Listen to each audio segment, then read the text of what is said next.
Okay, so welcome to this webinar. This is about networking and how important it is to you doing well in your career. And I personally think this particular topic is one of the most important topics you can hear about and learn about. It's important because what happens to most attorneys in their careers if they're not networked, they don't start out being networked, and this helps prevent them from getting jobs, from getting the best jobs they can.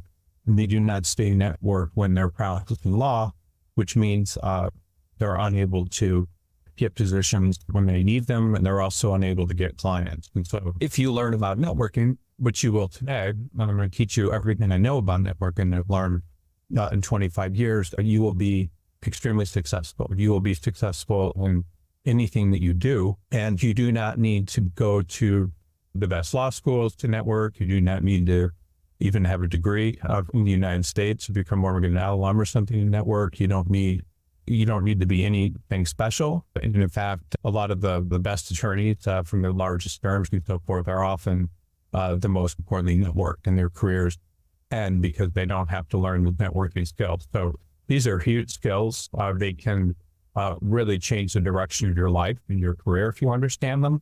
And this is really one of my favorite topics to cover because very few people learn about that and learn about networking.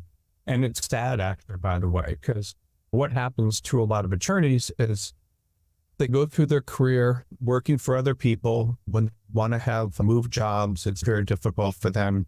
They go on job boards, they come to me many times, and I can help. But they do all these things because they're not properly networked, and it's become very difficult for them. They're always waiting. They're always needing the help of someone else to get a job or to do anything. They don't have clients. They just become completely dependent on others. And it's actually very sad because people that even go to Ivy League law schools and do very well there, and then several years in their career, they're just not properly networked. And because they're not properly networked, they don't do well in their careers. Let me just change one thing here. Give me 1 second. But we use these virtual backgrounds, so this is the one I'm supposed to be using. Okay, there we go.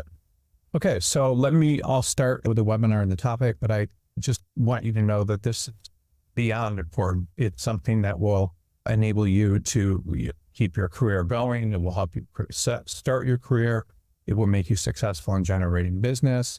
It's an unbelievably important topic and something that very few people learn. Were I you, I would take notes here because of the importance of the topic. I would do my best to listen to all of you and really try to get the most out of this webinar. The other thing is this is a live webinar. After I give this presentation, we'll take a short break, and then everyone can ask a question, whether it's about this topic or anything that's relevant to your career that you want to know about. I'm going to talk to you about the impact of social networks in your discovery, what those mean. I'm going to talk to you about how to leverage those networks and really talk about the fact that the most successful attorneys out there are networked, and ones that aren't networked often fail just on that fact alone, meaning you can get into the largest law firm and do well in terms of billing hours and things, but if you don't know how to network with your own firm, you're going to be in a lot of trouble. And it's exactly what happens to attorneys. Very sad, by the way. It's so common, it's unbelievable. And what a network attorney has, and I'll show you how to do it, is they have a large circle of people that gives them information they wouldn't already know about, and then they make themselves known to a pool of people whom they otherwise would not be known. When I say access to information they wouldn't normally know about, if they have a network, they may know about jobs, they may know about client work, they may know about people they can talk to about things, they may know about people that they should be close to in a law firm that can help them in terms of their career. So all this is just very important for an attorney to be successful. You need to really have a network, and honestly, it's more important than the quality of your work. It's even more important than the hours that you have in a firm. I've seen attorneys that network with the right person set themselves up for the rest of their lives. It's that important. I mean, you network even once to a good person, and your life could change. It could be a huge client that you brought in. It could be a partner that's very powerful can give you work and protect you and give you a huge income. It's just, this stuff is of major importance to your career. And the thing no one does, and no one's going to learn about what you're learning about today.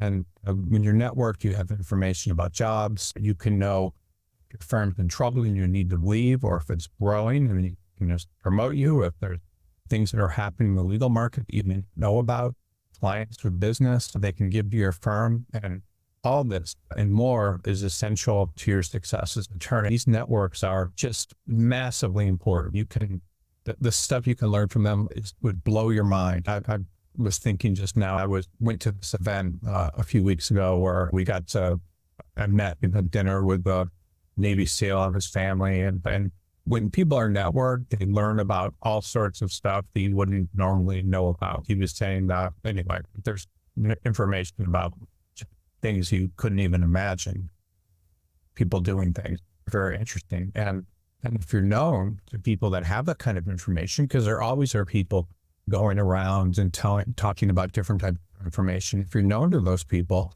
then that's even more important. And then people outside of your circle of influence, you may know 10 people very well, but they are likely to know other people that you would never know. But if they recommend you, that's very helpful. And so I'm going to talk about networking. I'll talk about a little bit more about the value of network and how networking helps you keep a job and get a job inside of a law firm, and then why failure in network can be fatal to your career. And again, this topic is incredibly important. It's going to help you. It's going to change your career. And it's also, you can change the direction of your career if you understand it. What I'm teaching you today, by the way, is something that there are people out there that will charge partners or potential partners tens of thousands of dollars to learn about this stuff. They won't present it in as quickly as I'm going to talk to you about it, but they will charge a lot of money to learn about this sort of thing.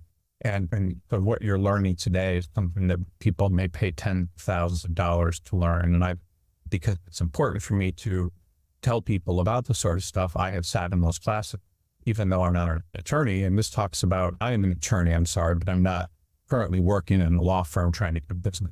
But so what you're going to learn today is all about this sort of stuff. It's condensed, it's very powerful information. And again, it's the same stuff that there's all sorts of coaches and things that charge people tens of thousands of dollars to drip feed this sort of information. You're going to learn a lot. And this is stuff that if you're an associate or something, or a young attorney, that can help you do well in your law firm and become a partner. If you're a partner, it'll help you get business and your job and other jobs. This is very important information. And there's very few things that are more important to your legal career than that. Your work doesn't have to be good. Your hours don't have to be good.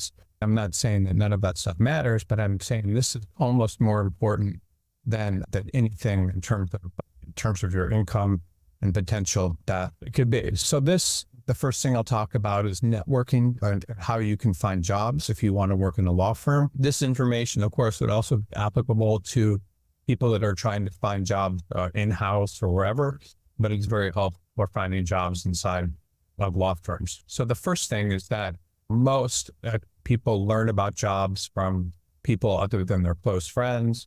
So this study by Mark Granovetter that I talk about article, but he's a Harvard graduate. He was the Harvard graduate student in the late 1960s.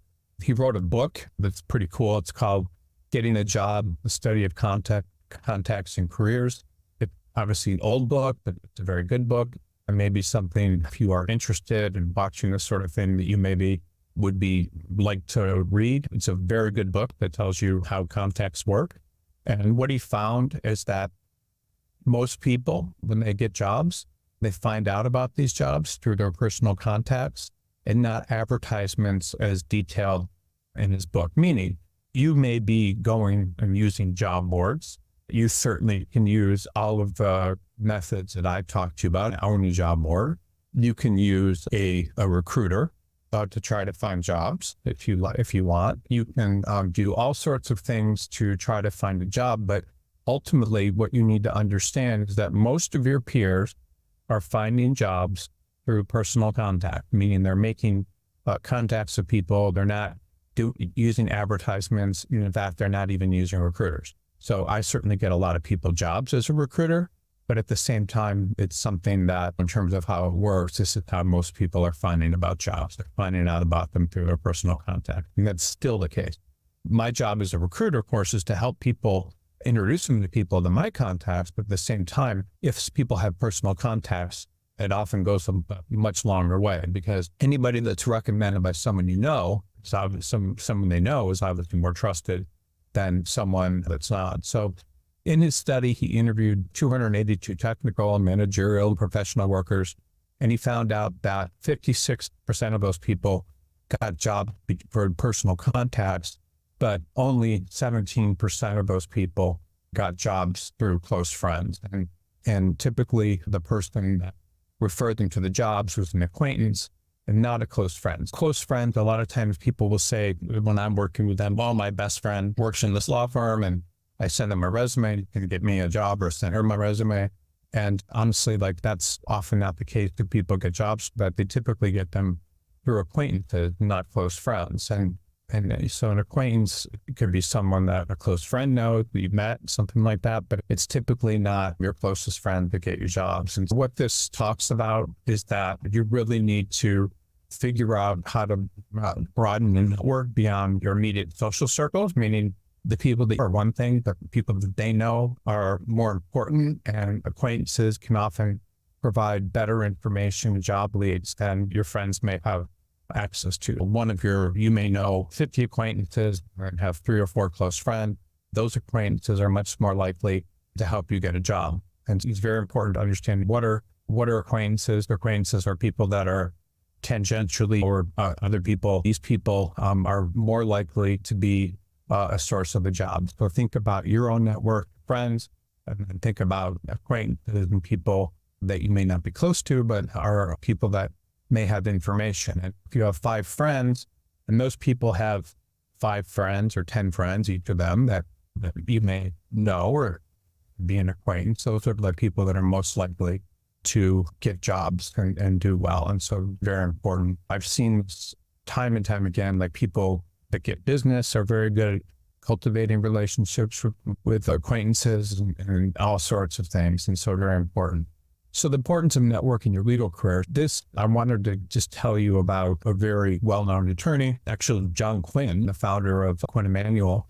And years ago, a couple decades ago, I was in a meeting with other attorneys where he was talking, and when I was working in the firm, and he talked about the importance of not networking more when he was in law school, and what a regret that was, that he didn't have a more positive relationship, that he hadn't gotten to know more people when he was in law school, and how that limited or made it much more difficult for him to start his career. If he'd had to be successful when he started his own firm, because those people that he could have been nice to and networked with in law school and knew, they had become general counsels of big companies that could have referred him work and all this sort of thing. And so suddenly he was looking at all these graduates of his law school that could be, if he'd known them, could have gotten to know them, could have helped them. Now, obviously you can't get to meet hundreds of people if you go to Harvard Law School, but certainly having more friends and networking with them and knowing people in common could have been a real opportunity. And I saw this when I was in law school with an attorney at the University of Virginia that now is, I think, or was the head of the national corporate practice, I think at DLA Piper or some firm like that, and incredible network. Got to know everyone, shook a lot of hands, met people, and it's just very interesting, how having these not anecdotal, but these networks can help you. Meaning, you meet a lot of people, you're nice to them, you introduce yourself to them, and you may not have a lot of contact with them, but you may know people in common and so forth, and very helpful advice. And then you should not, a lot of attorneys, they view other attorneys, rightfully a lot of times, or people that they're in law school with, as competitors and so forth. And really, those are people that you should be trying to make them like you. You should be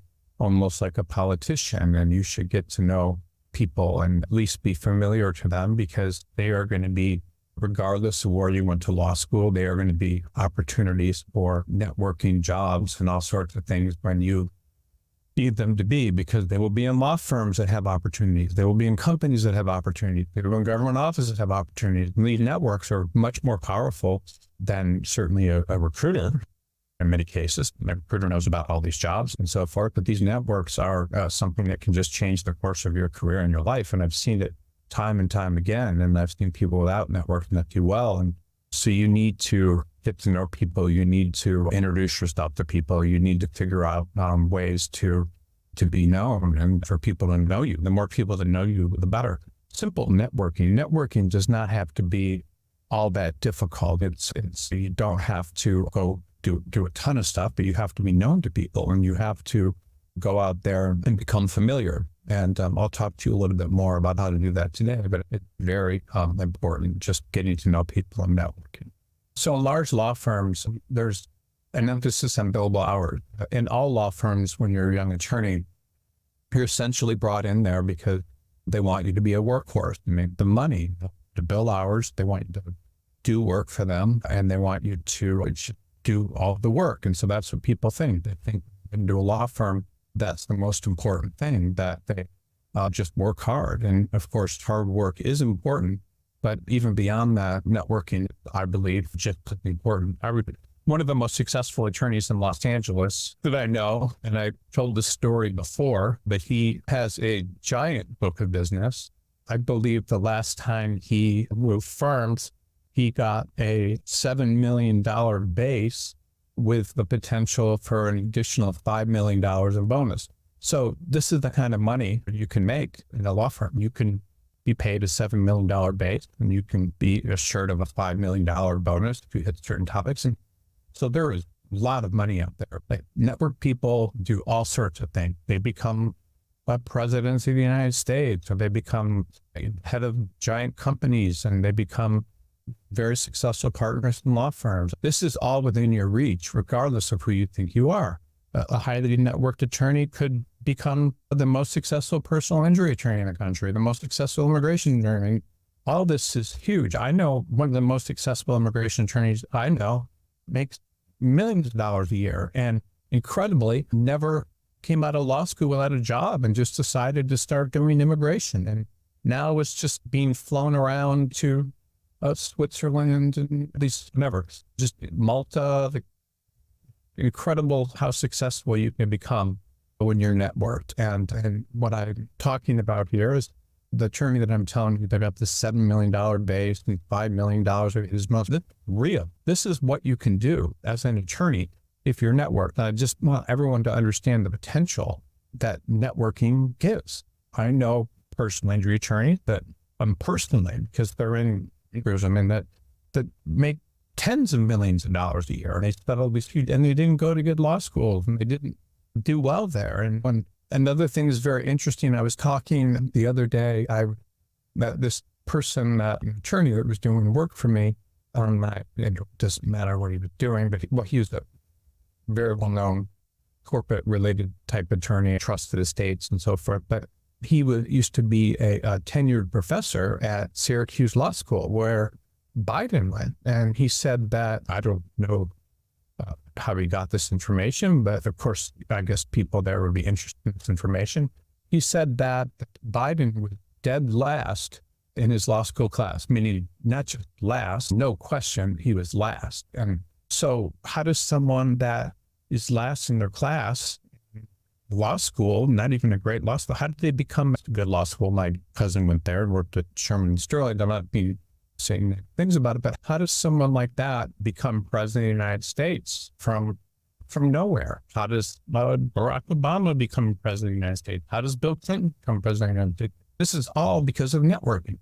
Obviously, you need social skills, but networking is what can change everything for you. And the attorney that I was telling you about, the $7 million a year base, started out at a mid-sized firm, not particularly well-known, and said he would spend 2,000 hours a year on working, doing billable hours from the time of young associate, and another 2,000 hours a year out there networking and meeting with people, and those people knew people, and that's what he did, and that's what worked. And lawyers often leave their initial law firms that they started with within the first few years. And many times if they're networked, they don't need to use job site. They don't need to use recruiters. They just know how to network. The idea is that you need to develop a wide range of contacts, both inside and outside of your firm. And those contacts outside your legal circle often more likely to provide job opportunities than those that are in there. So what do attorneys do? They sign up for associations and things and meet people. They go to meetings of different things and meet people. They stay in touch with people that they knew before. There's all sorts of things you can do that I'll talk about later, but you need to develop like a lot of contacts. Certainly people that use things like LinkedIn and so forth, but more than that, you need to figure out how to meet people, how do you do things like that. And it's interesting, like a lot of the most successful attorneys with a lot of business, they're out there, they take people to dinner, and those people know people. They try to find people that they can be nice to and help with things. But it's just all a state of mind. It's making yourself known and liked to people. And you don't have to be an extrovert to do these things. You can do them as an introvert. But you need to meet people and form trust with them. The interesting thing about networking, and one of the reasons that it works so well, is that when people are tribal, so they trust people that others refer, and they often don't trust people that are just coming through a job board or something like that. And I remember at one point, like I had at BCG, I don't know, 15 or 20 recruiters. And I looked around and every single one of them had been referred by someone that I knew. They were just referred 2 or 3 general counsels from people that knew.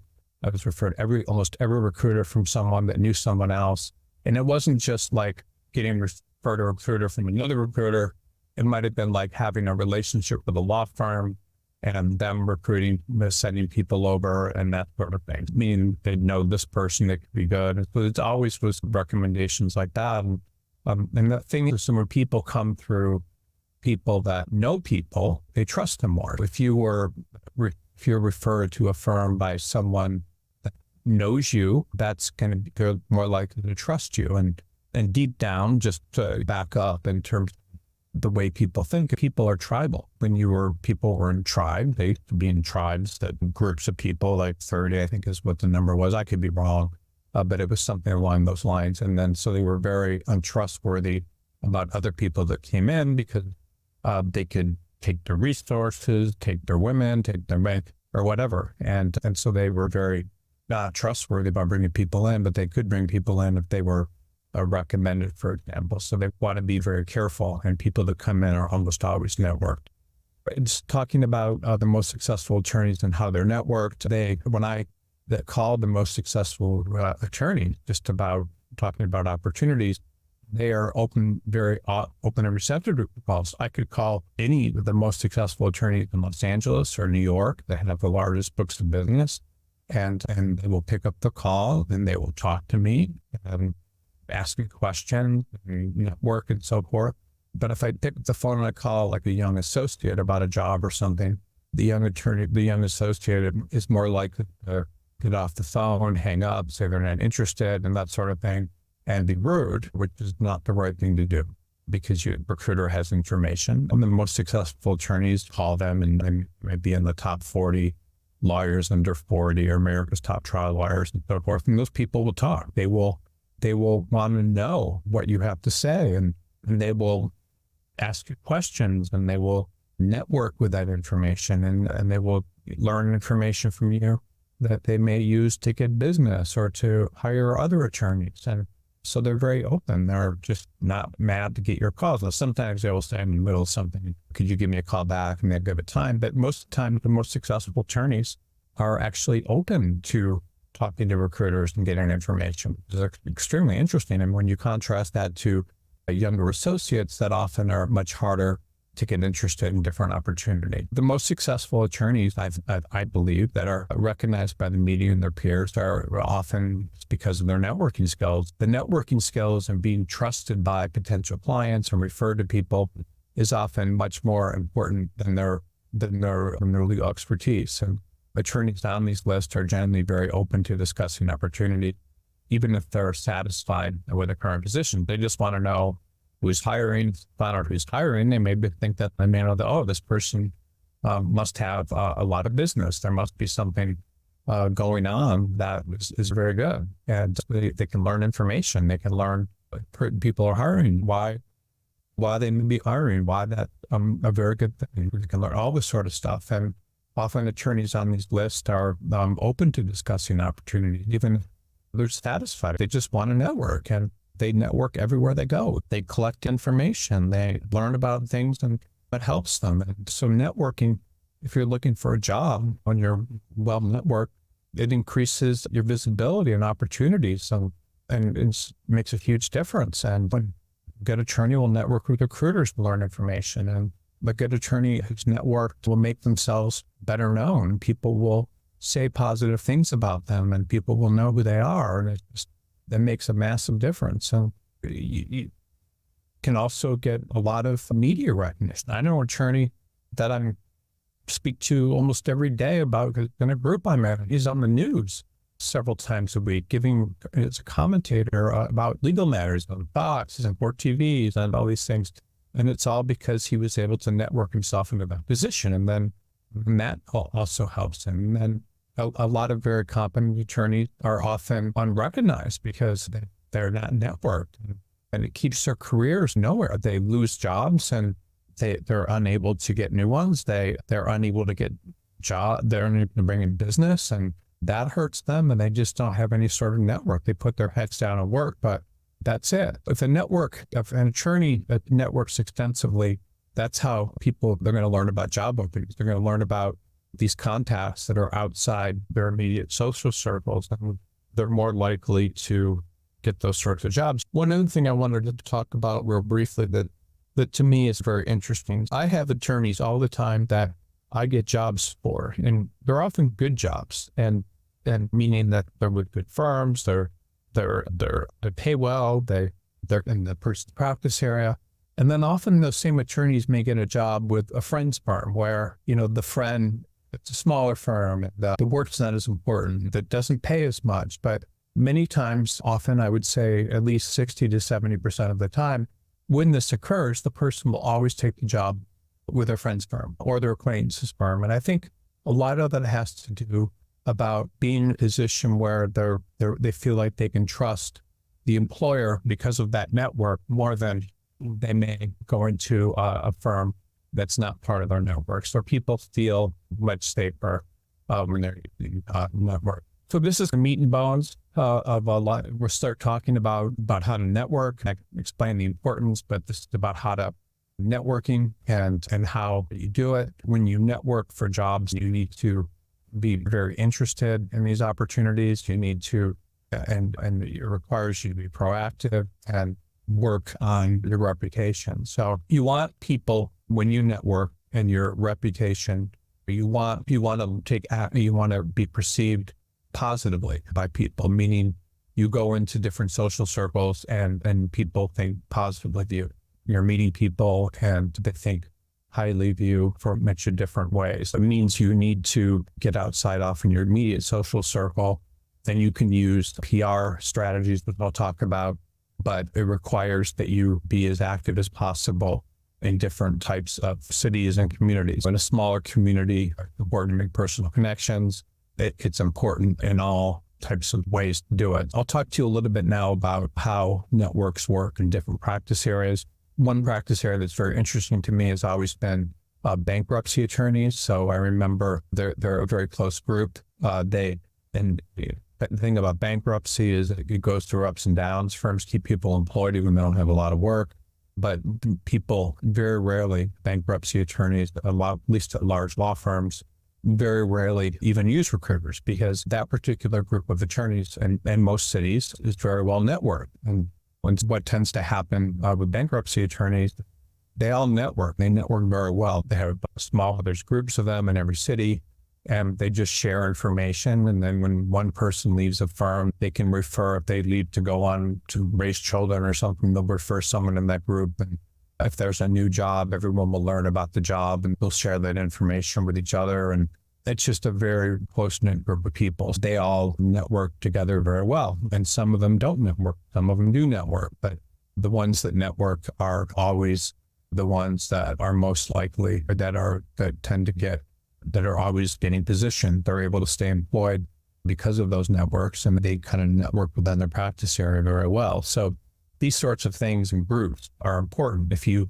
can find groups of similar attorneys and be part of them, that can help you. And just networking and your practice area, figuring out how to network with people that may have opportunities, it's very important too. In a large city, often there's so many people that it's very difficult for attorneys to network, but it's something a recruiter can do. So a recruiter is a networking tool that will send your resume to people that they know that are likely to hire you. And this can be very effective. And it's often very difficult for a lot of attorneys in large cities to network. How do you do this? You have to figure out how to get involved in different professional events or organizations that are going to make and increase your networking. People will know about your visibility, and you are likely to be hired or referred to people because people will know who you are. There's a lot of examples of this, but a lot of the most successful attorneys get involved in these different boards and things that will often take jobs in city councils. Of their city. They will do things like join the boards of hospitals. They will join various boards for their practice area or groups for their practice area, and then give presentations. They will join organizations that, if someone is a franchising attorney, they may join a franchising group where there's people that own different franchises in the city.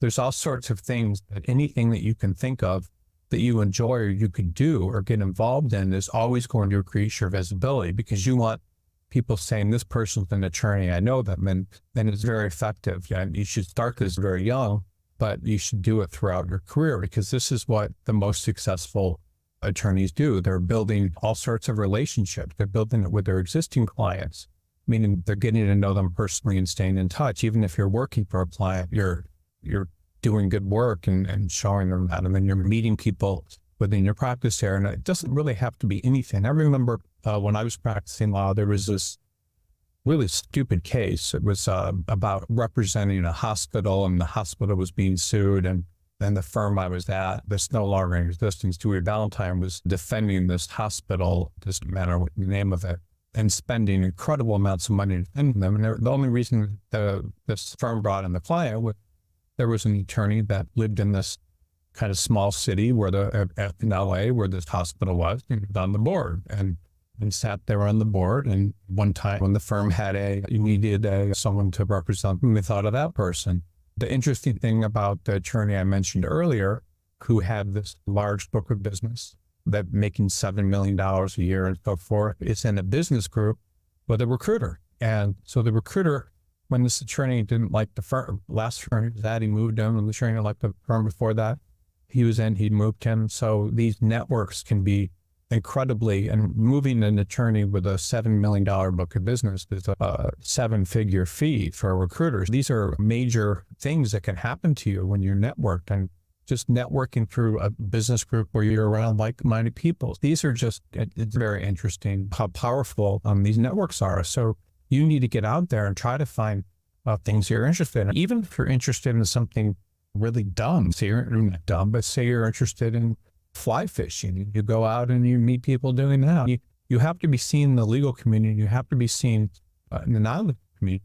In order for you to get a network, you need to figure out how to get involved in things you enjoy, or things that are positive, where they can lead to things where there's people that are potentially have business and can recognize you. And so you need to do whatever you can in the present to form networks and to meet people and to get out there. Because if you are seen in a group, like you're in a group of 20 people doing things, they're going to be able to refer people to you. I haven't practiced law in 2 decades there, but I still get referrals. I just got one for a serious medical malpractice case recently, and I refer that out. I mean, I get referrals like all the time, and asking people me to help them because they think I'm an attorney, and it's because of the network, and it's always comes through other sorts of things. So you need to participate not just in legal things, but in things that are likely to lead to work. And how do you do long-term networking? Like, how do you create a network right now that's going to help you? Again, keeping in touch with law school peers.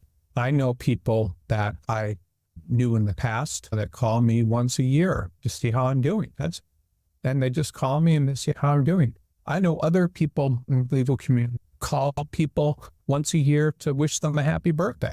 This is what the best networkers do. It could be their law school peers. It could be someone they met, but they just call them and say something nice on their birthday, which is nice. You can do that with law school peers. You can do that with people you went to college with. Those are often things to network with, but you figure out, you write down people that you may have known in law school and you try to get in touch with them. You stay in touch. Even if they don't have any work, they will often tell you about things that they know or what other people are doing. It's very important to stay in touch with people because they have information about things that you don't know. They have networks you don't know about. So anybody that you were friendly with in law school, you should keep in touch with them, even if you don't think they're doing well, because they will know people that may be doing well. They will think of you if you're in touch with them and do nice things with them. Boards are very easy to get on. There are all sorts of boards you can be on. You can think about different places that you're interested in. If you're in a practice area and you're doing immigration law, you can get involved in immigration boards. You can get involved in boards that have nothing to do with immigration. You can get involved in boards of charity and all sorts of things. And just getting involved with those boards will enable you to meet people that can refer you acquaintances and so forth to you when they need an attorney. A lot of boards, they don't have attorneys on them. And if an attorney comes on there, they're all like, wow, this person's an attorney. And then when people think about needing someone, they can often refer them to you. You can work for publications, meaning write for publications or write for things on your own website. You can write articles about your practice area.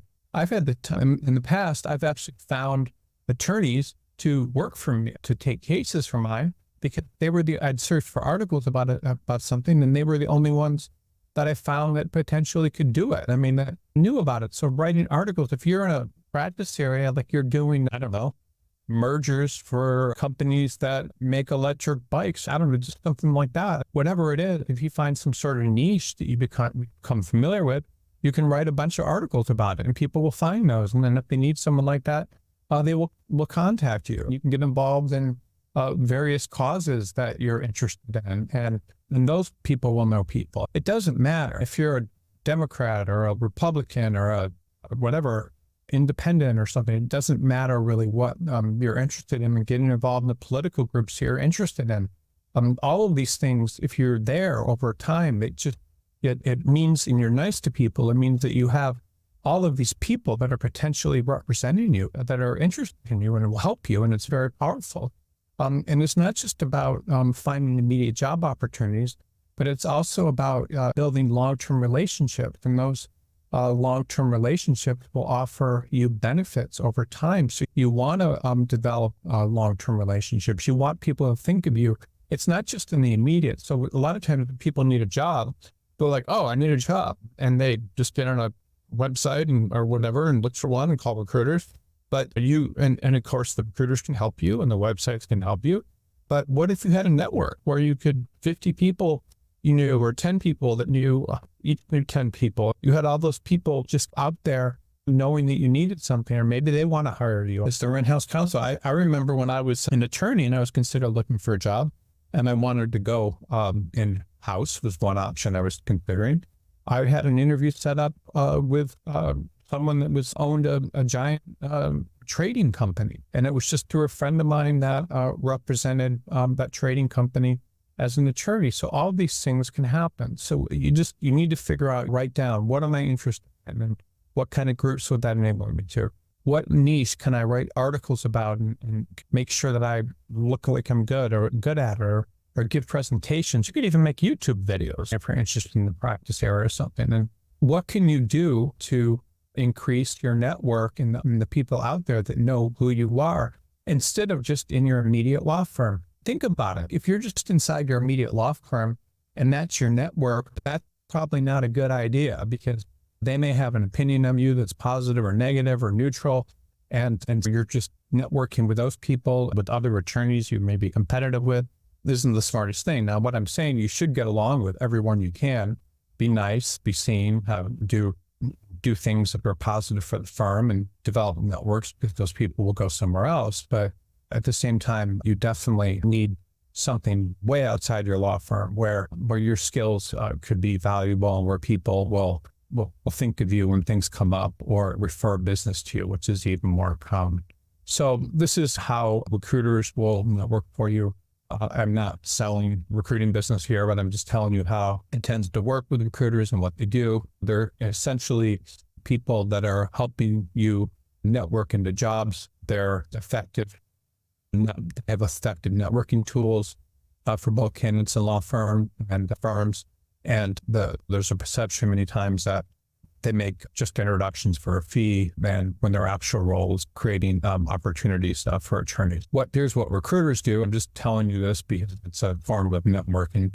Again, not to sell you on a recruiting service, but they can often have very deep connections with the legal community, and they're constantly communicating with law firms. So there's just back and forth every day communicating with law firms, and they're basically what I would think of as a public relations service. So public relations actually are a good form of networking for attorneys. And I've known attorneys like the one I was talking about earlier that's on the news every night, or almost every night. The nationally accused public relations firm to do that. And recruiters are able often to network, and I do every day, get people interviews at firms that, who are able, gotten business. So I was going to talk to you really briefly about a pawn shop owner in LA.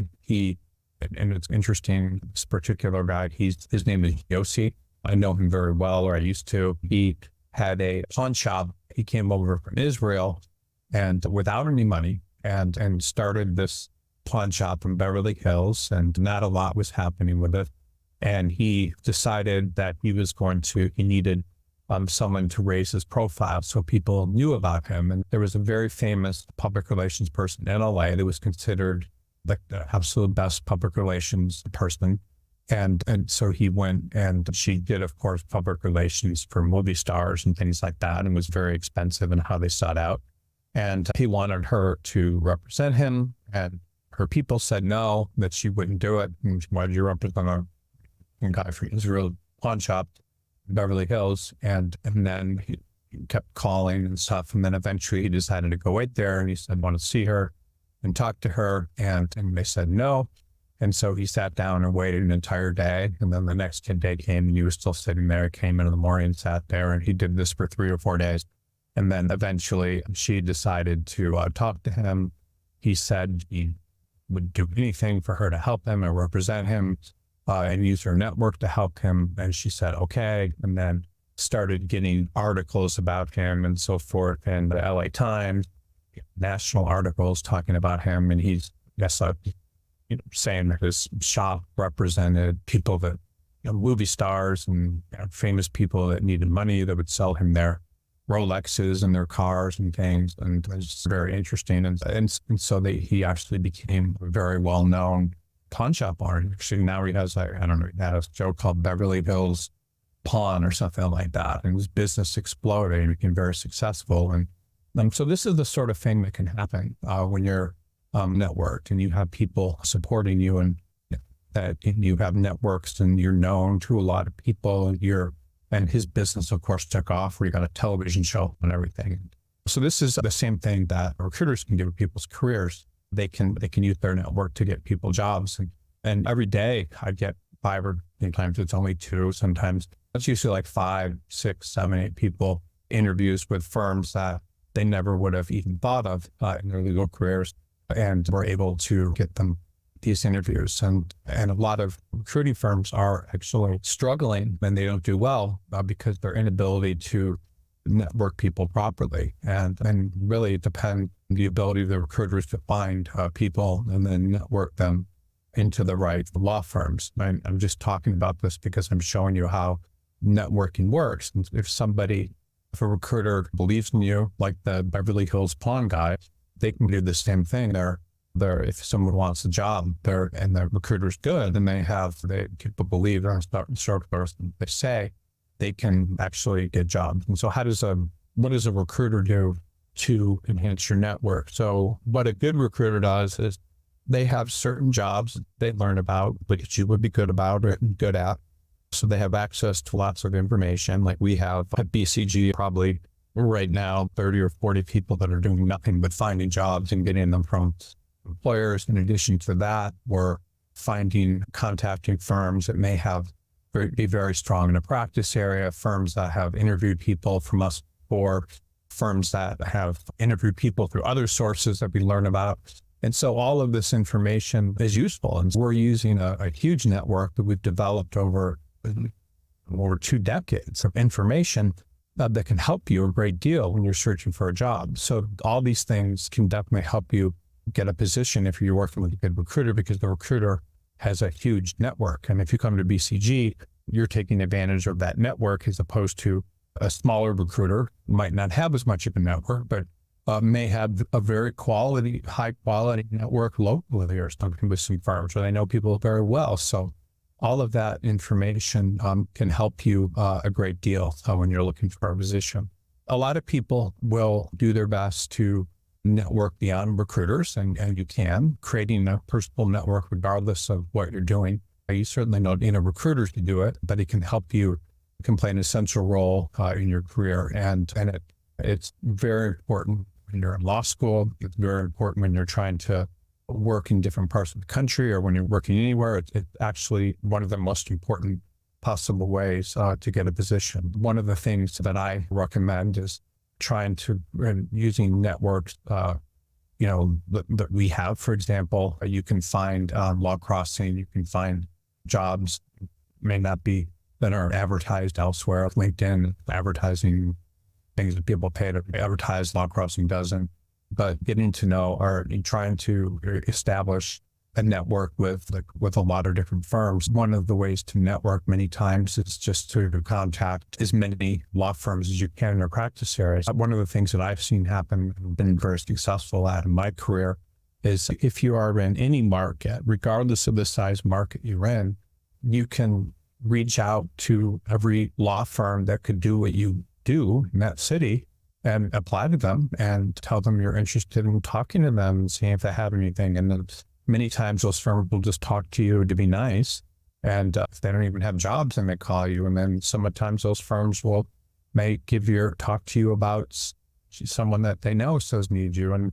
And so there's all sorts of ways to successfully build a network with firms and other people by contacting a lot of people when you're looking for a job. That's what we do at BCG, and is very helpful. Essentially, that is the way of networking, when you apply to as many places as you can in the markets you want to work in, because you're trying to basically, without formal network, you're trying to create a new network, and you should be doing that.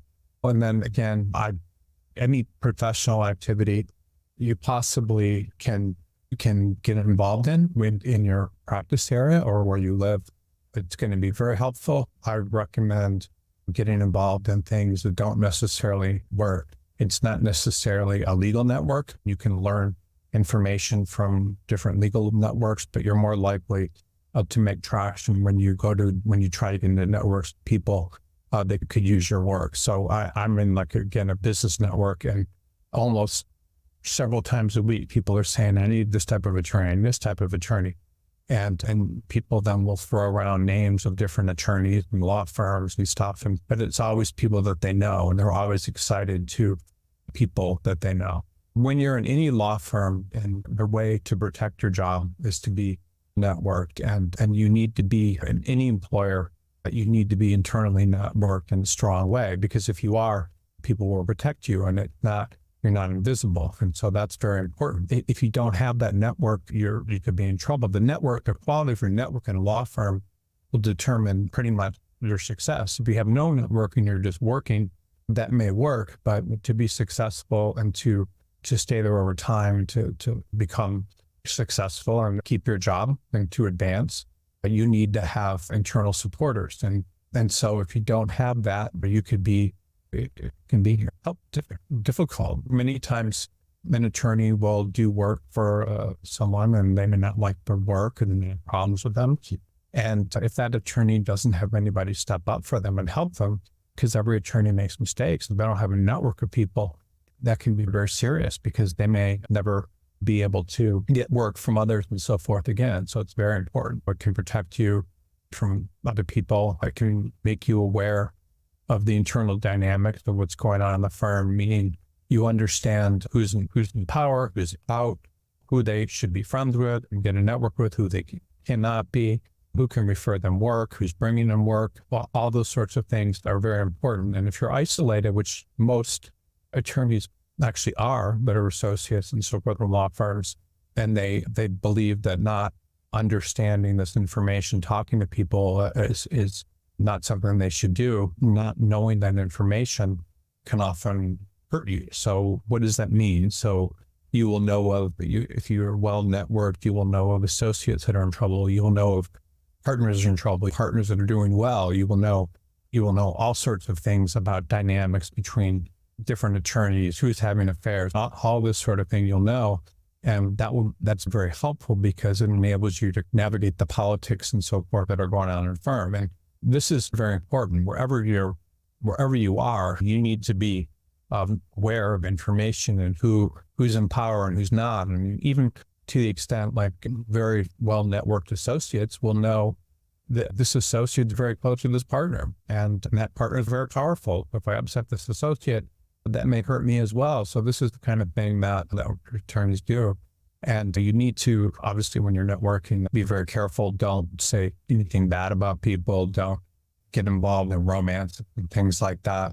One thing I wanted to also bring up, and this is very crucial for networking, you should never say anything about yourself that can be used against you, because if you do, it will. For example, if you're going through a bad divorce, or you have a drinking problem or a drug problem, or you have very serious health problems about something that are maybe not serious health problems. If you had done something wrong in the past and they got caught cheating in a law school exam, whatever, any behavior that you talk about to people will be used against you. They will talk about it.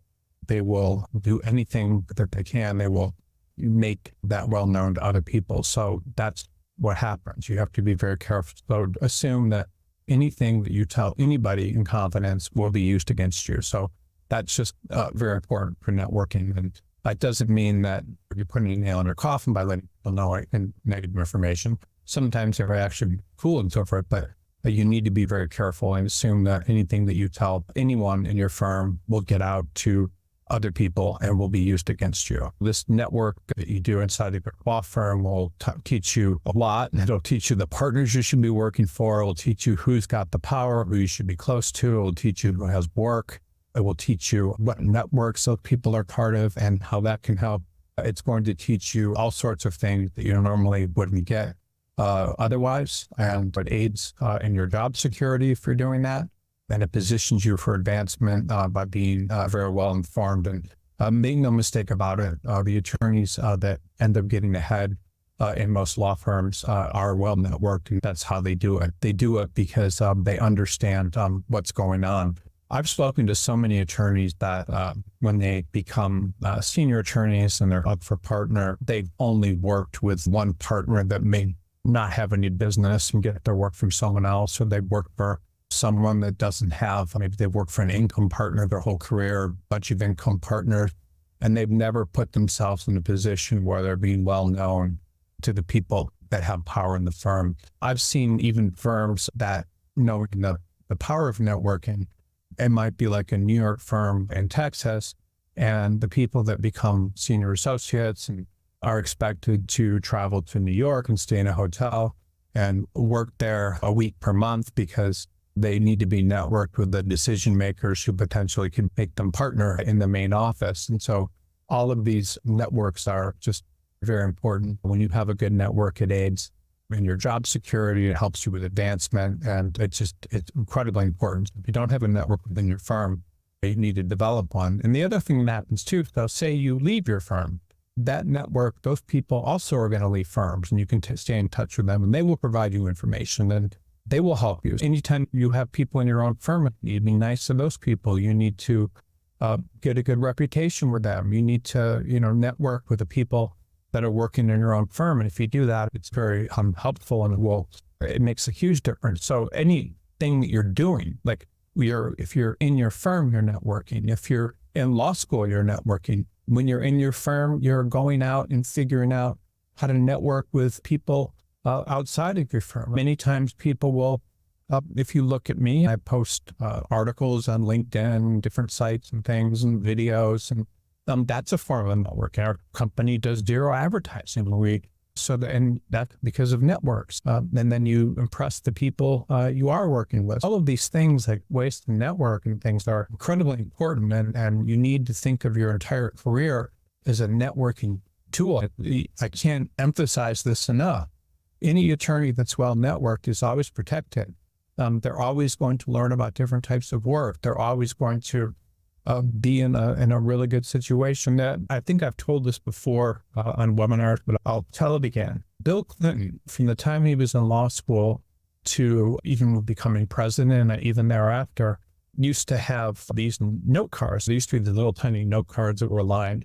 And every time he met someone, he would talk to them and learn about them and learn about their family and everything. And then he would write this down on a note card and keep it. And then he would try to contact these people and say hello to them like once a year or something, just to stay in touch with them. And if he wasn't doing that, he would be looking at these cards. Like he would, even 1,000 people, he'd look at them, he'd sit down and go through them and remember who the people were. And this is fascinating. And then so he could have met somebody when he was, and then 25 years later, meet the people and walk right up to them and say, how's your son doing? How's this? And what's going on with this? How would happen at this when you're doing this? And this is incredible. This is someone that literally was he governed Arkansas and then networked his way from that to being president of the United States. And Barack Obama getting on Oprah and doing all these things and networking. Joe Biden, the last in his class at Syracuse, and using networks to become president. I mean, all success stories of a lot of people involve networks. People start these incredibly successful startups that are worth like $1 billion. They almost always come out of Silicon Valley. Those are networks where they're learning about ideas and where people are selling companies and how people are doing things, and they're using their networks that way and then pay. So these networks can make you a billionaire. They can make you a president. They can take you to the very top of whatever you're trying to do. And this whole idea of Bill Clinton was very interesting. Was looking at these cards every year, calling people, checking in on them, and using those networks. And people just were amazed by this guy. It's just, how do you become successful? You do it with networks. It's more important than the quality of your work or your hours or anything in a law firm. It's what makes you successful. You cannot be successful if you just have a very small network of people that you're relying on to help you. You have to have everyone that you possibly can in your orbit, law school classmate, people from your first job, people from your second job, people then that you're meeting through groups and things that you join, people they know, people, and then maybe your tennis club or whatever you do, you have to have people that are in you, that you have to be well networked, because a network means you're always going to be employed. A network means you're always going to be able to generate business and have business. So a network means that people are going to think of you all the time. It's very important. I'll talk a little bit about now, and this is webinars almost over, and then we'll take questions, but why do unnetworked careers die? It's if you don't have networking, it's going to prevent you from succeeding. It's if you don't have networking skills, it's going to severely impact your career, because you're not going to have anyone in your corner. You're not going to be well known. You're not going to be able to get business. All of these things are going to happen to you if you don't have a network. This is what happens to people that don't have them, and I see it every day. I see it with attorneys that are in their 50s, 60s, 70s that never were able to get networks. And the idea that I'd like to give you a quick example of is a couple of people that I know that were networked and how well they did. When I was in college, there was this, I was very competitive academically with this girl, and we both applied to be Rhodes Scholars, which back then was based on academics. It's the same thing that like Bill Clinton got when he was in college. But anyways, we both applied to do that, and both didn't get them. But when we didn't get this, the girl had been very close with this guy that was a law professor at the University of Chicago Law School. She'd worked for him and done very good work for him as just like an assistant and helped him with things. And this particular guy, I remember, was also the person that was in charge of selecting or the Rhodes Scholar program at the University of Chicago. So he was the one that recommended people to the main committee and then that you interviewed with when you were a student and so forth. So what happened was she decided she didn't get this Rhodes scholarship, and he asked her where she wanted to go to law school, and she said Stanford. And this law professor at Chicago was extremely well networked, and he said okay. So she had great grades and did well enough, and great on the LSATs, and sent her application to Stanford on a Monday, and then the next Monday she got an acceptance letter in the mail, meaning that if her application got there on Thursday, they mailed the acceptance letter back on a Monday or Friday, whatever, something like that. Now, I could be off by a day or two, but this is the power of networks. Imagine Stanford Law School, like getting in one day. It's unheard of. Obviously, what happened there is this professor at University of Chicago made a phone call to someone he knew at Stanford, and they said, no problem, we'll let this person in. I've seen this with colleges. I was sitting next to someone and telling them that my daughter wanted to go to this particular school. And this particular person I was talking to was very well networked.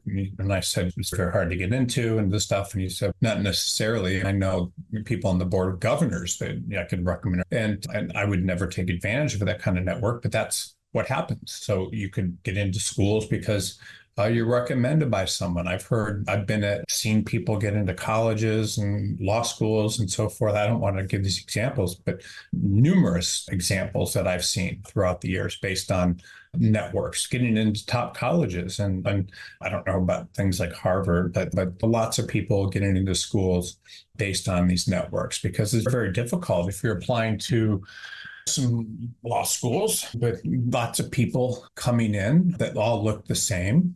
The person that's networked is going to get looked at a lot more closely than just people that are just appearing out of the blue. And that's what happens at most colleges and law schools. It's what happens with attorneys. I remember I was in law school, and I was sitting outside the office of a professor that has since become very famous and well known. And he was talking to a law firm, and they were asking him about the same sort of thing. He had this student that worked for him and was very close to him. And he was saying to them, if you make her an offer, I'll make sure she accepts it. I'll tell her why this other firm isn't good for her and so forth. And I couldn't believe it. I never knew that sort of stuff went on. So this particular attorney was talking to someone, or law professor was talking to someone, and that's getting them into a law firm based on a recommendation. This sort of stuff can happen. When I applied to colleges, I remember someone asked, I had an advisor that said, where do you want to go? You're not going to get into this. You're not going to get into Harvard. Where else do you want to go? And I told him, and he said, that's where you go then. And again, like, he was able to use networks to get me in someplace. So very important.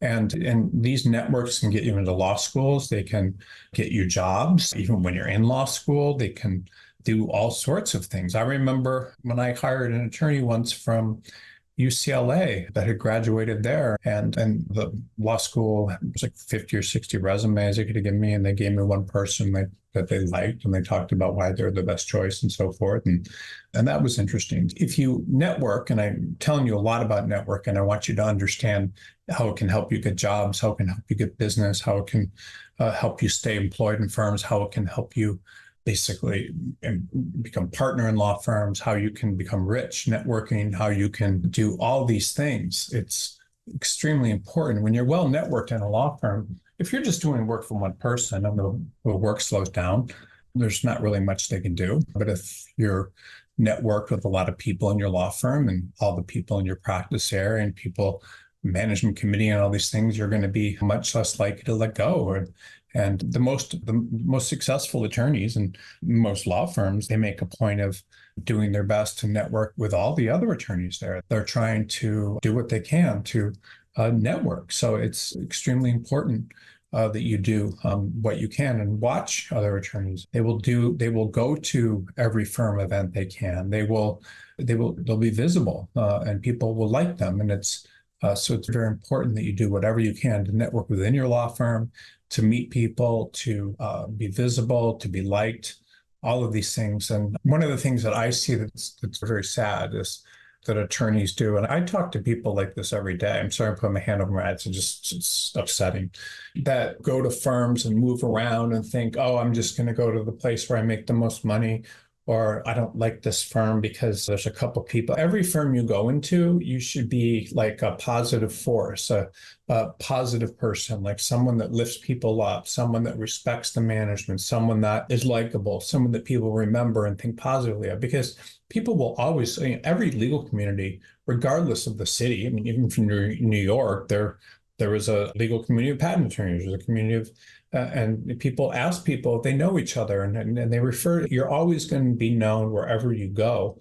And moving around or being angry at your firm or all these things are just the dumbest thing you can ever do. You need to be networking within your firm. And when you leave jobs, you often should keep your network going, and nothing you do should be about your ego. And one thing that I need to talk about this because it's very important. I'm sure there's a lot of young attorneys on the hundreds of people that are on this webinar. The one thing that is very important for young attorneys is you're essentially getting trained your first 5 years that you're out of law school. You're just getting trained and you're getting paid to be trained. And it takes about 5 or 6 years before you can learn a practice area. It takes 5 years to learn how to be a litigator, a commercial litigator. It takes 5 years to learn how to be a corporate attorney, a real estate attorney, sometimes a little bit more, a little bit less. But think about, there's studies, of course, books about 10,000 hours by Malcolm Gladwell. But that's basically what it is. You need about 10,000 hours. So you're getting paid as a young attorney to learn a practice area, and you moving around for a little bit more money and stuff is ridiculous because you're there to get trained. You shouldn't worry about money your first 5 years. You can worry about it to some extent, but it's not really a job your first 5 years. It's a training and networking opportunity. And certainly moving, if you're at a mid-sized firm, working at mid-sized clients, you want to work with larger clients, that's fine, you can move. But just remember, you're getting trained, and you should look at people that are willing to hire you and invest in you as a gift. They're paying you while you're being trained. What could be better than that? Because if you start bouncing around or changing practice areas and so forth early in your career, or going in-house when you're a second-year attorney or something, you're never going to be trained in a practice area. And that's incredibly important. You're never going to maybe develop a good network that's going to help you. You're never going to do any of those things. And if you become well networked, you're going to have a lot of security in your existing firm. You're going to have security if you're ever looking for a job. You're going to have security often because you're going to develop a book of business. And so you need to be networked. Without effective networking, you're going to have a lot of trouble. You're going to have a lot of trouble staying employed. You're going to have a lot of trouble getting jobs. You're going to have a lot of trouble advancing. You're going to have all these troubles that you wouldn't have if you hadn't learned how to develop a network. Partners, this is like one of the saddest things. Like people make partner in law firms all the time. You can go to work at a big law firm and become partner by bringing a lot of business. They'll make you, often a lot of big firms will make you an income partner with the understanding that with that title in a couple of years, you will have generated a ton of business and will be not a cost center, but a profit center. And because it's very difficult, and people will not give you a lot of work often when you become a partner. And without a network, your career's toast. I've seen people make partners at giant New York law firms with giant LA law firms and make them income partners. And they do it for 2 years. And then the firm's sorry, you're not generating work. You got to go. So These networks are huge. Your most successful corporate attorneys often have huge networks. They know people to do everything, and they're in contact with all those people, and people know them and like them. You have to have a network. When you don't have a network, your career is, it's such danger. It's always in danger because you don't have clients. You don't have people that are going to refer business to you. It's sad and it's terrifying. It's absolutely terrifying. When I get someone that without a network, I do everything I can. I will send them often hundreds of places that they can apply to that may have a interest in them. Try to develop a network, but it's all very difficult. And it can be if you don't have a network, you're in trouble. Your career could end at any time. You often will leave the practice of law because you're like scared. Like, why would I be working at this firm when I just have to work for this one person and I'm dependent on them like for any form of success I have, or you want to look for a job and you may have to go to a less prestigious or lower paying position because you don't have anyone that can help you. Or attorneys that get jobs in-house often do with their networks in the legal community. It's very scary. But when you're networked, all these great things happen. I was talking to this very successful attorney the other day that had a $7 million plus book of business, and he was known and he was being considered for a position in an executive level position in a state, like head of a division of a state, California. So all this stuff, networking can help you, and people that don't network are always in trouble. I work with all these people. I'm sorry I put my hand on my eyes. It's just when I think about it, it's just I'm like, wow. But all these people that were partners at large law firms that when work slowed down, they just lost their jobs and they're sitting at home, and I'm trying to help them and maybe to get some interviews. But this is what happens when you don't have a network. It hurts you a great deal. And without a network, your career is going to have troubles, and you need to be aware of what happens. Without a network, you're just working at a firm and everything rides on that. What if that doesn't work out? But with a network, you have all these tentacles and things happening, and it's going to help you. And again, I'm giving you a lot of information and talking about this and keep saying a lot of the same thing over and over again. But I'm just really trying to make you understand that if you do not have a network, everything else that I teach you about your legal career, everything else that you can learn about how to do things inside of law firms and your work style and thing isn't not going to help you. You'll be alone. And if you focus on just building relationships with people, being nice to people, staying out of trouble, not giving people information where they can say bad things about you, and doing whatever you can to stay in touch with people, it's going to help you. And you need to put some time into networking, both within and outside your firm, if that's the case. And that's what you need to do. And so if you don't, you're going to be in a lot of trouble. And I think it should be one of the most important things of your career strategy. I think honestly that if you don't put a significant time into it, if you bill 8 hours a day and you don't put at least an hour a day into this, or a half hour, something consistent, and set aside some time on the weekends, that you're going to be penalized against people that are doing that. Having these networks is just huge. It can help you incredibly. A couple of just quick stories. And another one is about this incredible attorney that I knew in New York. He again was networking with me, but he had in 2008 was a really tough year for attorneys. And so people that were 2008 corporate nine, people that were corporate attorneys in a lot of big cities like New York, they just didn't have the work. And so they just had to let all these people go. But I remember this one guy, he called me up and talked to me and asked me information and things, and was nice, and stopped by my office in New York and talked to me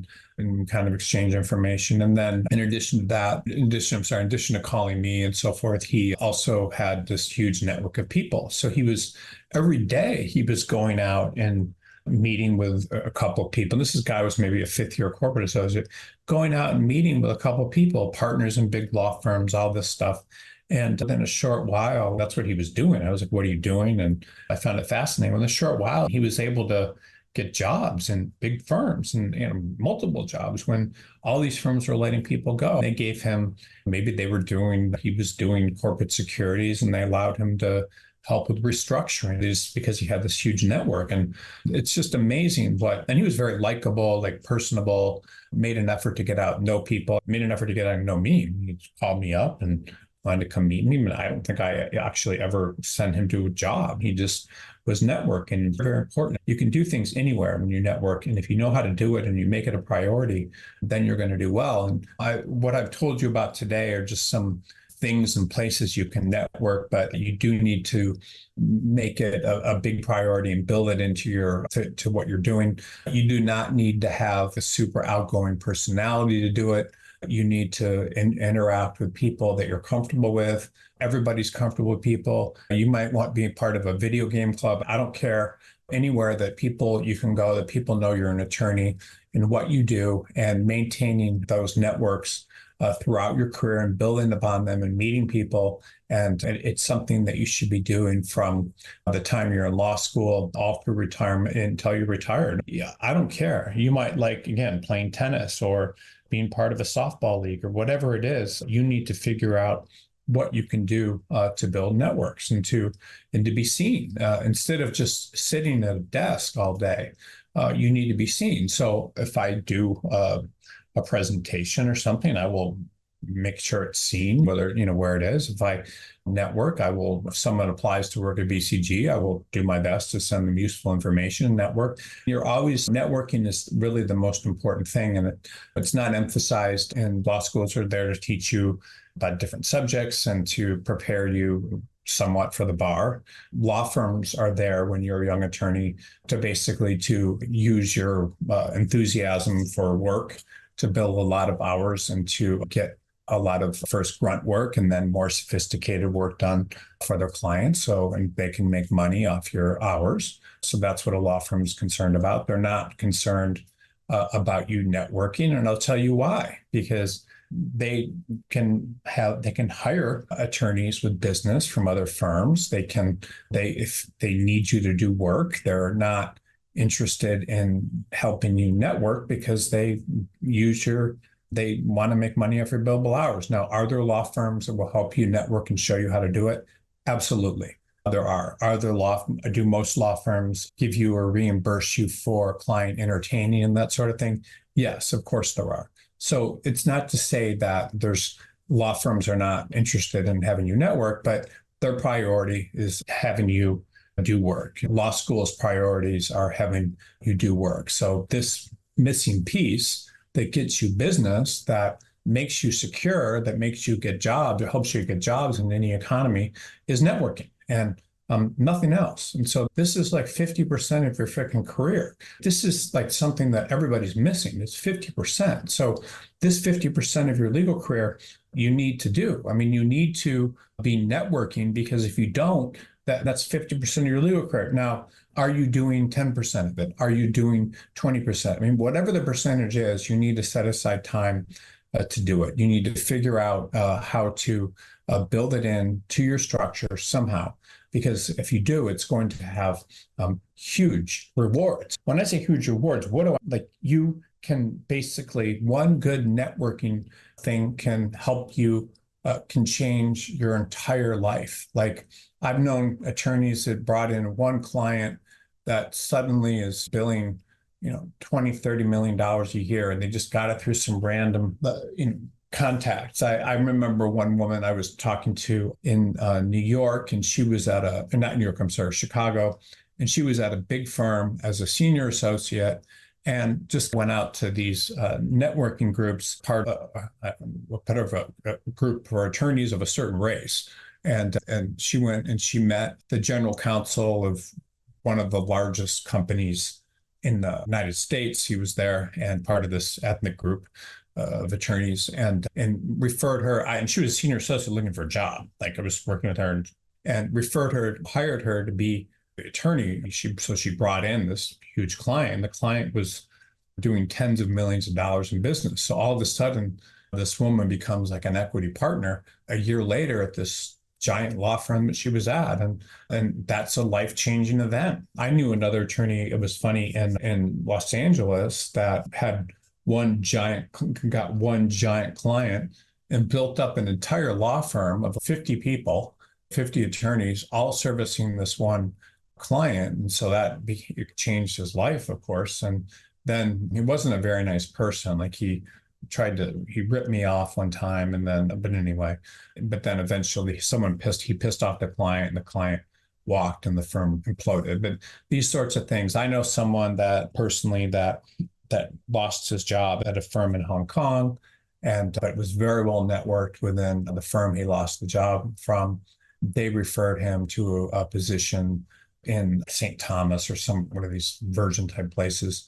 And he started off there making double of what he was making in Hong Kong. And then a couple of years later, they made him general counsel, and he was making over $1 million a year just based on this network. These networks can just completely change your life. They can help you get clients. They can get you jobs. They can do all these things that wouldn't happen without a network. You don't come to BCG and you're making $300,000 a year, and all of a sudden you're making $600,000, and a year later you're making $1 million. This is not, my network certainly isn't powerful enough to do that, but it's powerful. I've had instances where I've told this story before. I once had a woman working for me for $20 an hour on this site we have, JD Journal.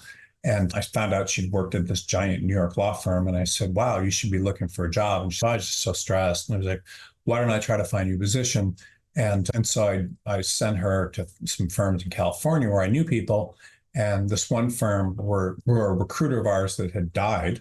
He used to place people. I sent her there, and she went there and interviewed and didn't think it was anything special. And they probably wouldn't pay a lot because her offices weren't that nice. And they said we liked her, but it didn't seem like she liked us. And I said, I was a little concerned because just even this rundown shopping center offices, and she thought the work sounded good, but can you afford to pay her? And the guy says, yes, I can afford to pay her. She would bill out at $500 an hour, and I would give her half of that, which is $250 an hour. And we keep our offices in the strip mall because our clients, they're developers and things, and they want to think that we're trying to save money. So this is incredible. So she took this job, and her first year made like 500,000, 600,000 or something, and all because of a network that I happen to have. So she's working for this news magazine, writing articles for $20 an hour. Then all of a sudden she knows me, and contacts me, and I have a network, and I reach out to that network. And so suddenly someone goes from making $40,000 a year, she was living in Texas at the time, to making $500,000 a year. So these stories, I could tell them all day. I could tell them all day about how people have come to me, and I've used networks to help them. I had one guy that had taken this job in Japan, and it didn't pay very well. He was communicating on the subways like an hour and a half each way, living in a very small apartment with a futon on the bed in Japan, and unable to get a job, and contacted me for help and asked me what I could do. And then I knew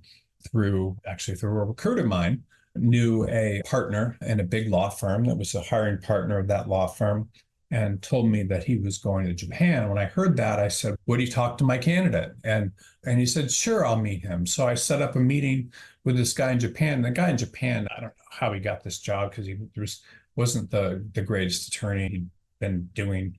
That's actually a funny story. He used to be the people who look for jobs in what's called the Los Angeles Daily Journal, which is like a print thing for attorneys. And one day, this Japanese law firm came to LA, and they said, we're looking for American attorneys. If you're interested, stop by this suite between 8 a.m. and 5 p.m. We'll interview you. And so he stopped by, and I don't think anyone else stopped by. So they hired him, and he moved to Japan.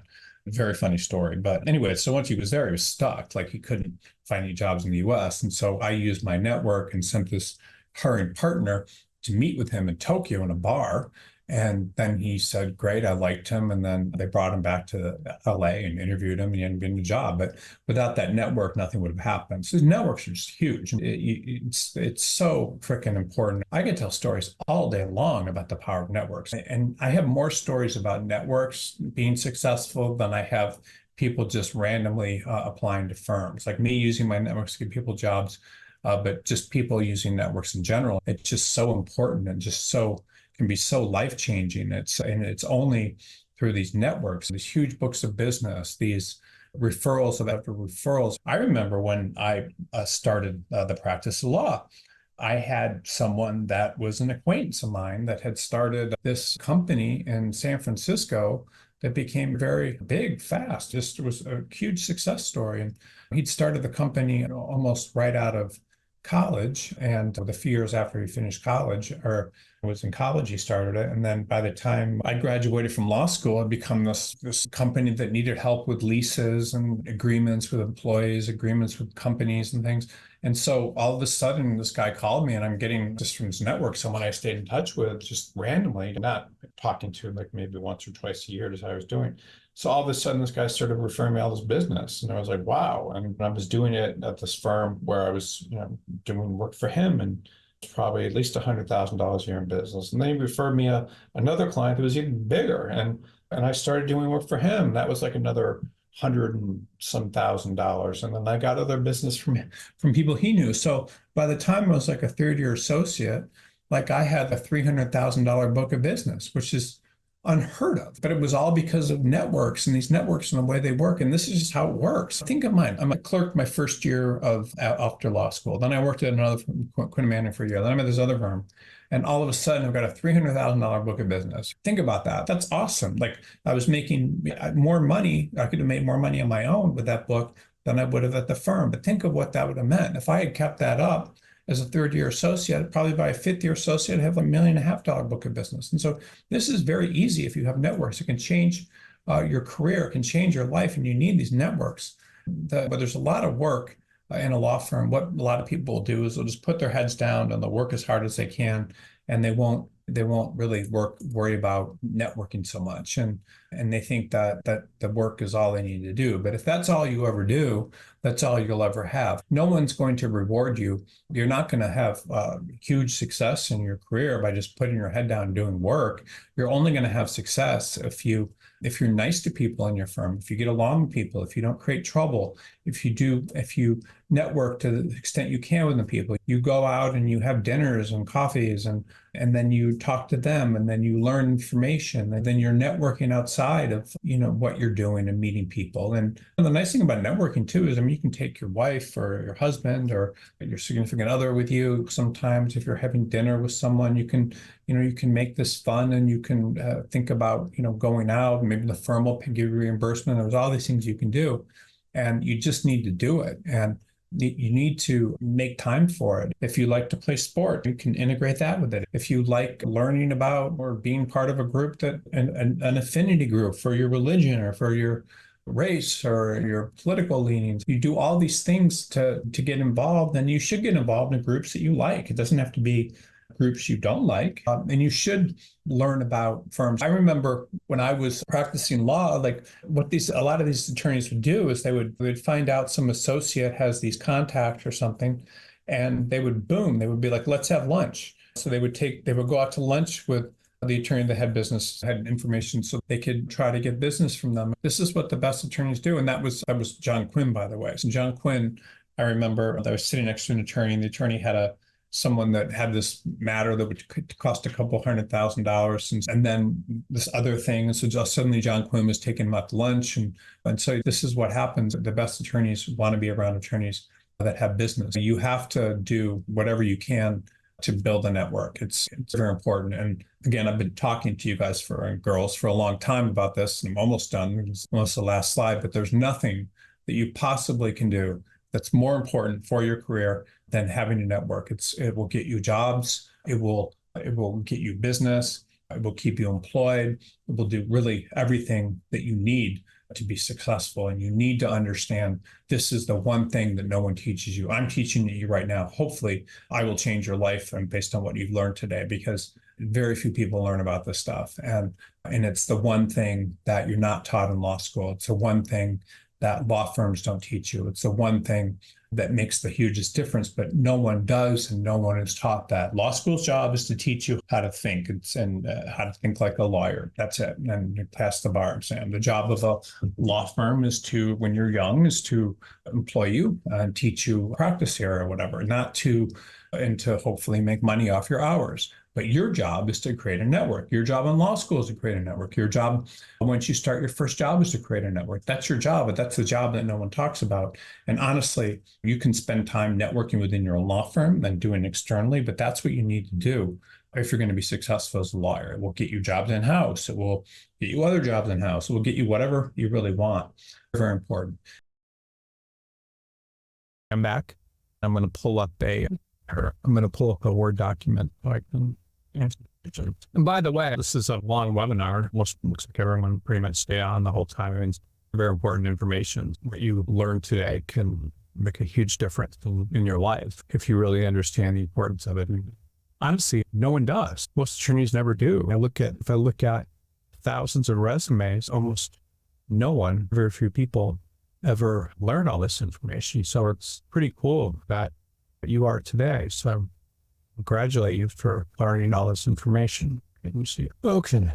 Questions. So I'm going to start quite a few questions. Let me see here. Not that many. So the first question is, in what ways, this is a larger list here. In what ways can attorneys making meaningful personal relationship and go about exchanging business cards? No. So you don't exchange business cards. You get a business card and then you connect with the people in whatever way you need to, on whether it's on LinkedIn or whatever, and then you stay in touch with them.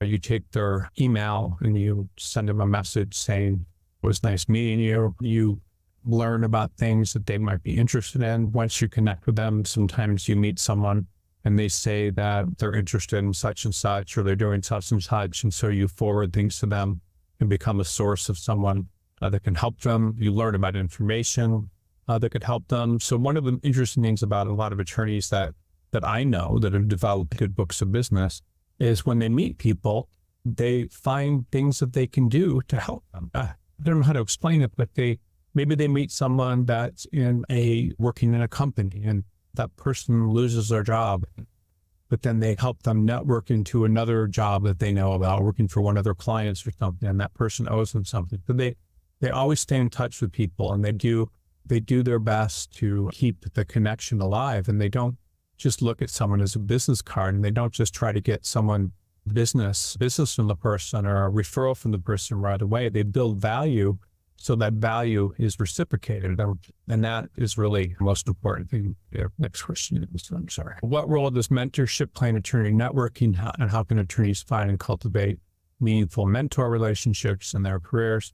Yeah, so mentors are people that will train a young attorney, and typically the attorney will work for them, or that mentor will help them avoid problems or issues. In a lot of firms, attorneys are assigned mentors sometimes when they start, and that mentor is supposed to take them out to lunch and do all that sort of thing, which is fine. But sometimes those mentors will help the person, other times they won't. Typically, the mentor that you should find in a law firm or any employer is someone that you respect, something in them in terms of their work or the way they approach problems or the way they generate business or whatever that you respect, and you let them know that you really respect what they're doing, and you think that they're really top notch. And because you're able to do that, those people are much more likely to want to work with you, and it's people that you respect, not just these kind of phony relationships with people that you connect with on some level and or respect, and they understand that. So Ken, this putting my hair over my eyes because people don't understand this. You need mentors. Whoever hires you, and if it's a small law firm, should be your mentor. Everyone needs mentors, and having mentors is extremely important. It can get you into law school, it can get you into college, it can get you your first job and get you your next job, because mentors will help you. They will find things for you to do. If you lose your job, they will steer you in the right direction. They will use their contacts for you. So a mentor is incredibly important. And when you get a mentor, it's not just that you find someone that will be your mentor. You have to connect with a mentor on some level, meaning you have to like something about them. You have to respect something about them. You have to let them know that you see that in them and really care about them. I've had a couple of mentors in my career. One of the best mentors I had was a guy named Chet Holmes, who wrote this book, The Ultimate Sales Machine. It became like a bestseller, and had this business where he was working with Tony Robbins and But what he did is I met him and just come up and given a talk at some sort of seminar and then talked about how he had helped Charlie Munger, who is dead now, but he worked directly with, he was Warren Buffett's partner, and he'd gone there and done all this incredible stuff. So I came up and told him how much I respected him. And then he had some course he was selling for $3,000. I bought it, and then I read cover to cover. I called him, I told him how incredible it was and how much I respected his work. Then I hired him to come into my company and do some work. He was a mentor, and then he became a mentor, and then I became friends with him. Then I started doing things with him, and he would always look out for me and ask questions about me and tell me I'm sure he respected me and refer people to me. So it was just, when you find a mentor, it's usually someone who you definitely respect. My mentor in high school that helped me get into schools I respected him because he was a PhD in English and very, very smart and very interesting to listen to, and became a mentor. So in college, same thing. I had a professor that was like, you can't just take all this stuff you're learning and think you can just write about it forever. You should do something about it. So I started businesses that were employing people that couldn't get jobs in Detroit. And so all these things, so mentors will respect you based on some sort of identification with them. And that's how you get mentors. You tell them why you respect them and you make them feel respected. And this Chet Holmes guy, I don't think anybody had ever tell him how much they liked their work and how great it was, but I did. And that, I think, made him very happy and helped. And next question. As the legal industry evolves, what new networking trends or tools should attorneys be aware of to stay competitive and connected in professional circles? You can certainly use LinkedIn, and there's networking groups for most practice areas. There's networking groups for attorneys in different cities. But the most important thing that I would recommend is just to stay connected to people that you're working with, and then also to meet people and get out there and meet people and be seen as an attorney. The best attorneys never ask for work. They're just, when people have things to do, they think of them. So you have to be visible, but you have to be visible as a person. Being on a Zoom call and being in some random place it's not going to make you visible. What's going to make you visible is your ability to be seen by people personally, and then to develop relationships personally, and to meet people and learn about them, and not ask for business. I mean, you have to provide value, like some side, help people with information or things before you would ever want to help them. I remember a random story that I was in Detroit and I was working as a asphalt contractor when I was younger, and I started in high school and I actually offered law school. And crazy, because I huge networks of people. I knew all these other people, but what I noticed in terms of that business, even how many networks that I was able to develop to do all sorts of things, to sell the business, to do all these, to interview law firms in Detroit, do all these things just based on a network, and to learn about different jobs and things. It was all ultimately about networking, and that network, even to this day, there's people I could know that I meet and stuff that I haven't stayed in contact with, but it's very helpful and can make a big difference. Okay, what are some of the common networking mistakes? Okay, so the most common networking mistakes that attorneys make when they're young in their careers, and the dumbest ones are focusing on money, resenting employers, lawyers, meaning they think that person, whatever, that someone owes them something, whatever, resenting clients, resenting peers. These are things that people do. Peers, not doing them wrong, I don't know, not being trustworthy, all those sorts of things. So most attorneys actually fail at a lot of different things when they're young attorneys, and the ones that don't are typically do the best. So I'll just show this to everyone. I knew I was going to talk about this today. Okay, so this is just an interview preparation guide that I send to attorneys. It really talks about, this is just some stuff to read. If you write down this, it's called A Message to Garcia in Your Legal Career, something like that. That's an article that I wrote on my blog. It's interesting. It talks about just getting things done and so forth. But the most important thing for any sort of interview is people want to know you're going to do the job. People want to know that you're going to commit. People want to know that you can be managed, and people want the job. But it's also one of the things, being likable. This is what people get why people get jobs, why people get referrals. And and why people advance in legal careers by being likable. So there's an article here somewhere, it's BCG, but it's called, just title, when a law firm considers who it wants to interview and hire, multiple glass to a like this attorney. Yeah, so this is one of the things, and I'm going to try to put on the chat here, but can I use the chat? Let me see here. No, it doesn't look like it. But one of the biggest things is, I'll just put the article title up here. It's called When a Law Firm Wants to Hire You, and law firm considers who wants to interview and hire, multiple glass to a licensed attorney. When you go into any interview, you have to be likable. You're not just there to do the work. You're there to be, people are going to hire the people that they like the best. And that's just how it works. And so you need to do your best to make people like you, to connect with them, to figure out how to do that, because that's ultimately what gets the job. People aren't going to hire people that they don't like.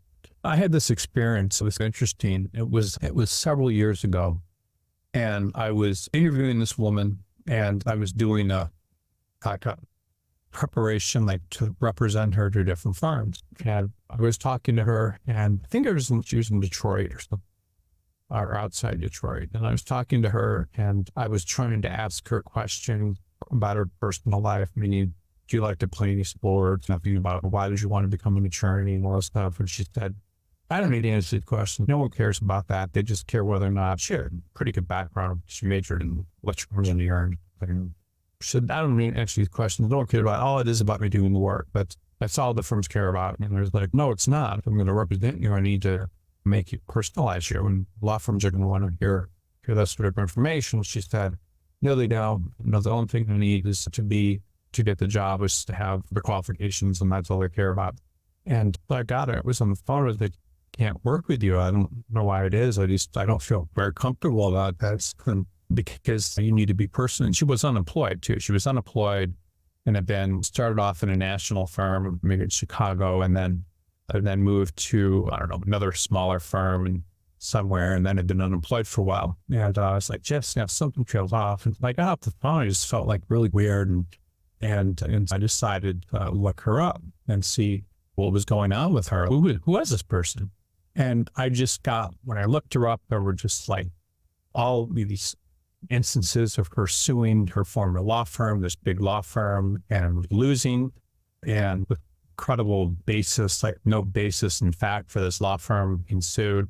And then there was other articles about her suing hair salons for not treating her hair right or something, and other lawsuits that she filed on all these different things. And I was like, wow, this is what's going on. And so no connection, just think, the only thing they want to do is for the work. That's all they want to see. And that's the exact opposite. And that's a big mistake that so many attorneys make, is they think that employers are just going to hire the best and most qualified person, and that's all that matters. And no, law firms hire the people they like the best, and the people they like the best, you're going to be able to make a connection.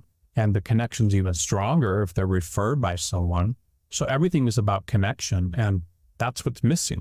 People want connection. It's not true connection, chatting with someone over SMS or some social networking setting. Connection is when you sit down with someone, you identify with them, and you appreciate them, and they learn something about you, and then you stay in touch with them, and you make them like you. That's what connection is, and that's what everybody wants.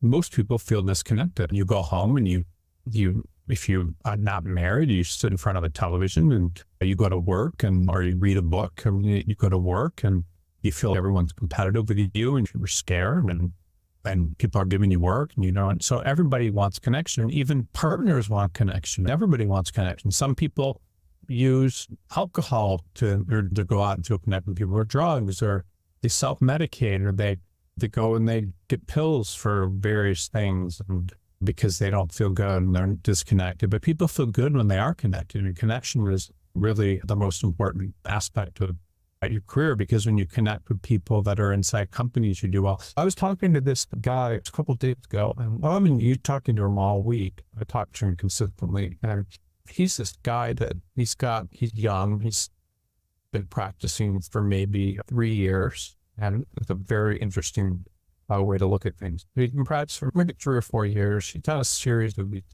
federal clerkships, district court, a couple of circuit court. Been on a while, but he's managed to bring in these clients, and he met them just surfing in Nicaragua and things like that. He's met these clients. And anyway, he met these clients surfing.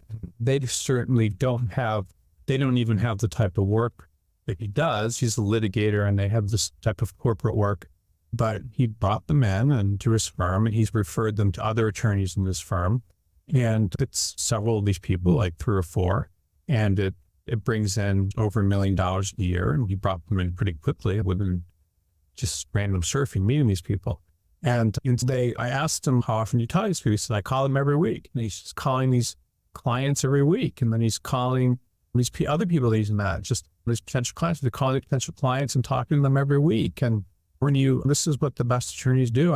I met this guy a couple of years ago, and a very successful real estate developer. And when he's doing the same thing, he's got an attorney that works for him. And that attorney was coming over to all of his parties and being around all the time and meeting him. This is what the best real estate agents do. They go out and they're connecting with people. They're not just setting a sign out there and hoping to get business. They're going out and they're networking and they're doing everything that they can. That's the missing ingredient. And the most successful ones make millions of dollars a year, but it's all because of connections. And connection is the thing that most people are missing. And I'm not saying that I'm a complete expert in it either, because if I were better at it, I'd probably be much more successful. Right? It's the most important thing that you can possibly do is to get this connection. Okay, so this question is, what are some key strategies for introverted attorneys to navigate and succeed in networking events and opportunities? The most important strategies are to just get involved in different places. Even if you're introverted, it doesn't matter. There was I've told this before, but there was an attorney, Bill Urquhart, Quinn Emanuel. He's no longer alive, but he once said the biggest nerd in LA also has the most business. So there are other introverted people that are part of different groups. So sometimes it's patent attorneys that are introverted. It could be different types of litigators that are appellate attorneys. Whatever you are, you need to network and find people that share your interests. Maybe you like to play chess. So you can belong to chess clubs, or maybe you like to play bridge. You can play bridge with people or whatever. You can always succeed by networking with people that are like you. You don't have to, by any stretch of the imagination, do anything unrelated to network unrelated to that. How can attorneys leverage online platforms with social media to expand their professional network effectively? You can connect with people on LinkedIn that are in your industry. That if you work on lemon law, you can find, attorney. You can do whatever you do. You can find people that could be interested in what you do, and you could start adding information to your profile and so forth of that is articles or connections, or you forward articles related to what you do. You just build on that. You learn how to do social media. I'm not an expert in social media, but you figure out how to expand your platforms. You read about it, you study it, and you just become good at it like anything. But I think that platforms like that are great. Whatever you can do to have people know you and put your name out there and be seen is important. I know actually this one attorney was telling me, I think this is interesting, when he's trying to interview attorneys, whether it's for an associate or any type of position that he's interviewing people, he always looks at their LinkedIn and how many connections they have. And if they don't have a lot of connections, then this person's probably not going to be someone I want to hire. So I think he would say something like they must have at least 80 connections or something like that. So you should try to develop different types of connections on LinkedIn. I don't personally use LinkedIn as much as I should because I'm doing all this recruiting related work, but that can be very helpful. Okay, thank you everyone for being on this webinar. I don't think there's any more questions. I just want to reiterate how important this information is and how much you should be using these networks in your career and thinking about it. I do believe that 50% of your career is based on the work you do, with the other 50% and how far you go will be based on how well you're doing these network related opportunities. Again, so thank you for being on this webinar, and I will hopefully I'll be back next week with more stuff.